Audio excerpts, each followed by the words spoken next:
En el final de la mesa de análisis político, Fernanda propone mirar más allá de nuestro país, mirar a América Latina, ¿no? Por el lado de los procesos electorales, por el lado de situaciones políticas, hay complejidades, hay preocupaciones, ¿no? ¿Por dónde vas exactamente? Y es difícil encontrar un lugar por el cual empezar, porque además esos dos temas están estrechamente vinculados. Todos los escándalos de corrupción que han salpicado a muchísimos países de la región han tenido implicancias serias sobre lo que han sido los procesos electorales. Entonces, ¿qué estás viendo? Bueno, Federico quería comentar sobre los resultados de las elecciones en Costa Rica, y que es lo más inmediato, pero no podemos obviar lo que ha pasado en Perú, que todavía no estamos en campaña electoral, pero sí ha habido un cambio de presidentes. Justo en la semana en que renuncia para evitar que lo echen, el presidente PPK de Pedro Pablo Kuczynski, publicamos en Perú los datos del Barómetro de las Américas, que indican que el 91% de los peruanos creen que por lo menos la mitad de los políticos están involucrados en actos de corrupción. Perú es el país de la región en el que más proporción de los ciudadanos creen que la corrupción es el problema más importante del país. Y estos datos que se han visto replicados de modo similar en República Dominicana, también salpicado por el escándalo de Lavallato, muestran... ¿De Lavallato? De Odebrecht. Bueno, que es Lavallato es la versión brasilera de Odebrecht. Sí. De Odebrecht hablan de que ha habido un cambio en la agenda, ¿no? Los problemas que tradicionalmente ocupaban a los ciudadanos en la región eran o la economía o la seguridad. Y ahora empieza a aparecer la corrupción como tema de campaña que habilita, haciendo un análisis muy superficial, el surgimiento de nuevos actores con chances impolutos, ¿sí? Los famosos outsiders. Terriblemente peligroso ese surgimiento de esos mesías contra la corrupción, ¿no? Y yo no vengo de la política, entonces soy la mejor opción para hacerme cargo de la política. Bueno, eso vemos que no funciona nada bien. Pero es un tema que está ocupando... Pero perdón, en Perú solo hay outsiders. Sí, en Perú hace años que solo hay, no hay partidos. El miedo que tenemos con Perú, ¿no? Pero, por ejemplo, o sea, Perú en realidad es como un experimento, porque es una democracia que funciona sin partidos. Que en términos económicos le va muy, pero muy bien. Según Juan Pablo Luna, es el modelo que se va a imponer en la región en los próximos años, ¿no? Como que vamos todos camino a Perú. Es decir, un artículo muy polémico de Juan Pablo Luna, que dice que que en realidad Perú es el futuro y Uruguay es el pasado, ¿no? Que las democracias modernas van hacia formatos sin sistema de partidos. En Costa Rica... Lo cierto es que en realidad, es verdad, América Latina tiene un problema con los partidos políticos, son muy débiles, y a esto se suma el tema de la corrupción que, como decía Fernanda, generan una erosión muy dramática de la legitimidad republicana y democrática, ¿no? Entonces, es dramático. Mañana creo se va a conocer cuál va a ser el futuro de Lula. Mañana es el día de Lula. Sí.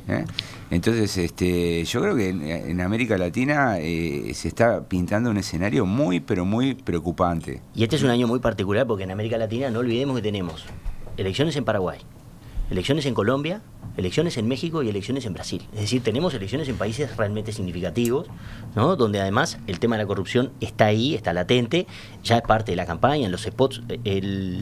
El viernes empezó la campaña electoral en México, se habilitó el periodo de campaña electoral en México y ya circulan por ahí distintos spots de los candidatos. La corrupción está presente en todos estos spots de todos los candidatos de los partidos. Ya hay denuncias de corrupción hacia uno de los candidatos que está compitiendo. El tema de los intereses de empresas también sobrevuela la campaña electoral en Colombia, sobre todo empresas que tienen que ver con la minería, están acusadas de favorecer o de apoyar al candidato que representa la facción del uribismo en Colombia. Es decir, ahora hay cada vez una mayor implicancia del dinero y de los intereses corporativos detrás de candidaturas. Pero también no olvidemos, el domingo que hubo elecciones en Costa Rica, un 40% de los ciudadanos votó a un pastor evangélico. Si un individuo, si querés, un outsider. Claro, pero en Costa Rica, corregime si me equivoco, el tema de la corrupción no fue no fue parte de la campaña.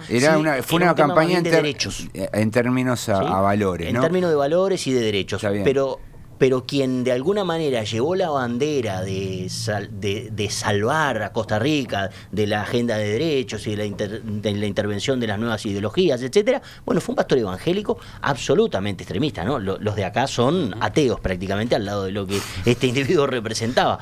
Pero lo vemos en el resto de los países, ¿no? En Chile, si bien Guillermo había tenido una participación política, es un individuo que viene de los medios de comunicación, del periodismo. En Guatemala tenemos un presidente que era presentador de televisión. Tenemos, bueno, ni que hablar de Donald Trump, ¿no? Incluso el candidato oficialista en México, Meade.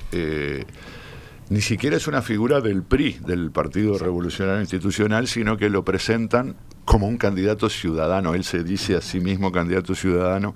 Ahora, en Costa Rica, por cierto, yo creo que Costa Rica, que es una de las democracias más consolidadas, más longevas, más institucionalizadas de América Latina, que está viviendo un cambio político muy importante en la última década. No nos olvidemos que hasta el periodo anterior, o sea, no es el que está finalizando, sino el anterior, gobernó un partido tradicional.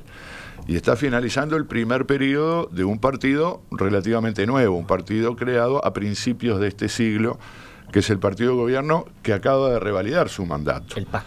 El PAC. El partido de este pastor protestante tan radical es un partido que era un partido insignificante, pero no era un partido que no existiera. Ya había participado en las 2 elecciones anteriores, aunque había obtenido una sola banca en cada una de ellas. Entonces, yo creo que si bien hay cambios, se ha hablado de estos cambios, la importancia de la corrupción y todos los demás, el proceso de cambio político en los países es distinto. No hay... Juan Pablo Luna está equivocado. Perú es así, pero Perú siempre fue así. Y otros países han sido muy poco institucionalizados, y otros han sido más... es interesante porque en Costa Rica, toda la campaña, se hablaba de partidos. Cada vez que había un debate, decían, a ver, el representante de Acción Ciudadana, el representante de Restauración Nacional, aún con nombres nuevos, pero... se hablaba de los partidos. Tiene sentido la expresión partido político en Costa Rica porque hay una larga tradición, del mismo modo que lo tiene en Uruguay. Y cuando tenemos un partido le usamos ese nombre, ¿no? Ahora se habla de Novik, pero cada vez se habla más del partido de la gente. Porque el señor Novik, que se hizo su propio partido, y es un caso parecido a estos outsiders de la política latinoamericana, una vez que le puso nombre al partido, la gente, los medios, toman el nombre del partido, y esto es bien importante, y yo creo que en Uruguay, en Costa Rica y en otros países estos procesos son distintos. Ahora, solo para juntar las dos cosas, creo que la elección de Costa Rica y la destitución o la renuncia del presidente peruano, creo que esto está bueno para derribar un par de mitos.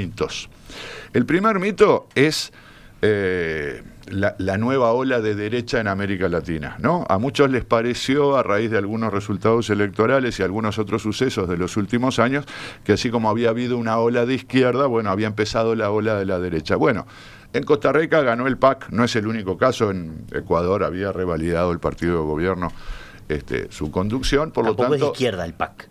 Es lo más de izquierda que... Es más a la izquierda que el Es lo pastor, más a la izquierda que hay, salvo No, el Frente Amplio, que es un partido que ese sí se derrumbó. Había un partido de izquierda aliado del PAC. Es un partido de centro izquierda, progresista, moderado, como vos quieras, y además ultra izquierdista comparado con su rival derrotado. Por lo tanto, lo de la ola de la derecha está por verse.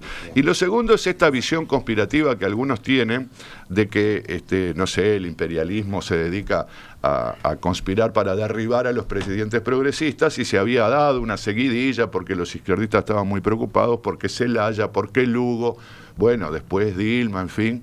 Bueno, creo que Kuczynski no es un presidente progresista, por lo visto el imperialismo tiene una metralleta y tira para todos lados. Fernanda Boidi, Daniel Chaschetti, Daniel Buquet, Federico Irazábal, gracias por acompañarnos. Nos vemos en la próxima. Nos vemos en la próxima mesa de análisis político. Hasta la próxima. Un placer, gracias. El primer martes de mayo. Ya quedamos en eso. Que cae 1 de mayo. Ah, no. Ajá. No. Disculpame, ahí recién va a empezar el año, el 2 de mayo. Va a jugar Nacional ¿Qué dice el reglamento para un caso como ese? Tenemos que estudiarlo. Vienen las noticias, ahora las trae Wilmar actualizando a media mañana y después seguimos en Perspectiva hasta el mediodía.